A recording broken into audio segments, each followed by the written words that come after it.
না আসলে ২টা ম্যাচ গেছে, কিন্তু এখানে আমার কাছে মনে হয় যে এই কন্ডিশনে নতুন বলের প্রথম ৩-৪ ওভার অনেক চ্যালেঞ্জিং, কারণ বল ভালো মুভ করে। তো সেক্ষেত্রে হয়তো সবাই এক্সপেরিমেন্ট বা সবাই ইমপ্লিমেন্ট করতে পারে না আসলে, কিন্তু হোপফুলি যে তারা অনেক ভালো কামব্যাক করবে। না আমার কাছে মনে হয় যে যে উইকেট বা যে কন্ডিশন ছিল নতুন ব্যাটসম্যানের জন্য অবশ্যই ইজি ছিল না। তো আমাদের সবসময় বিলিভ ছিল যে যদি আমরা ওরা একটা ভালো পার্টনারশিপ করার পরেও যদি আমরা ভালো ব্রেক থ্রু আনতে পারি, অবশ্যই খেলা কামব্যাক করতে পারবো। বাট কিছুটা আনলাকি যে হয়তো আমরা ম্যাচটা জিততে পারতাম, অনেক ক্লোজ ছিলাম। বাট না অবশ্যই, কারণ ফার্স্ট অফ অল হচ্ছে আমরা হচ্ছে ওভার রেটে কিছুটা পিছিয়ে ছিলাম, তার জন্য হচ্ছে পেনাল্টি হয়েছিল যে আমরা আরেকটা এক্সট্রা ফিল্ডের ভিতরে আনতে হয়েছে। তো সেক্ষেত্রে বলার জন্য চ্যালেঞ্জিং ছিল, ডিউ ছিল, বাট আমরা অবশ্যই অনেক বিলিভ করতেছিলাম যে আমরা জিততে পারবো। বাট হয়তো বা জাস্ট করতে পারিনি আর কি। আসলে ওরাও চাচ্ছে টপ অর্ডাররাও যাতে তাড়াতাড়ি অ্যাডজাস্ট করতে পারে, কিন্তু ওরা অবশ্যই ক্যাপেবল। আমরা চাই যে ওরাও চায় যে নেক্সট ম্যাচ থেকে যাতে আমরা ভালোভাবে স্টার্ট করতে পারি, তাহলে অবশ্যই আমাদের টিমের টোটালও আরও ভালো হবে।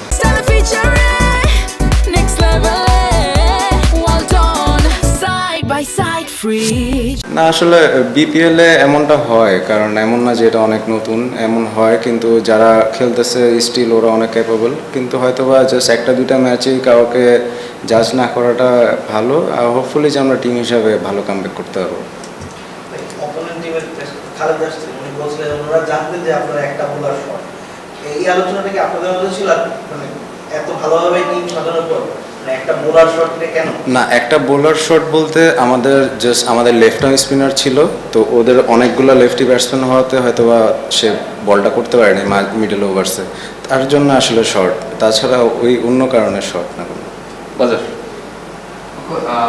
ব্যাটিং জন্য তো ভালো ছিল উইকেটটা, মানে যেটা দেখা যায় সিলেটের উইকেটে, কিন্তু আপনারা অ্যাপ্রোচ যেমন মিরাজকেও দেখলে স্ট্রাগল করলো, আপনাদেরও স্ট্রাইক রেটটা ছিল, যদি ইমন ভালো করেছে আসলে লো স্কোরিং ম্যাচ এবং সেখানেও এমন স্ট্রাগল করতে হচ্ছে, রিজনটা কি হতে পারে?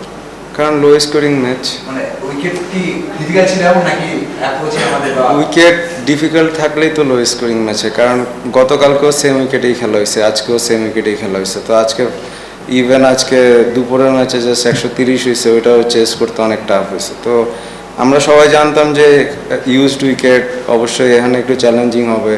ইভেন ওদের বলার্সও অনেক ভালো বোলিং করছে, স্টার্টিংয়ে ভালো উইকেট পাইছে। তো সেই ক্ষেত্রে আমাদের প্ল্যান ছিল আর কি যে এমন একটা স্কোরের খেলা হবে, এমন রান ডিফেন্ড করতে হবে।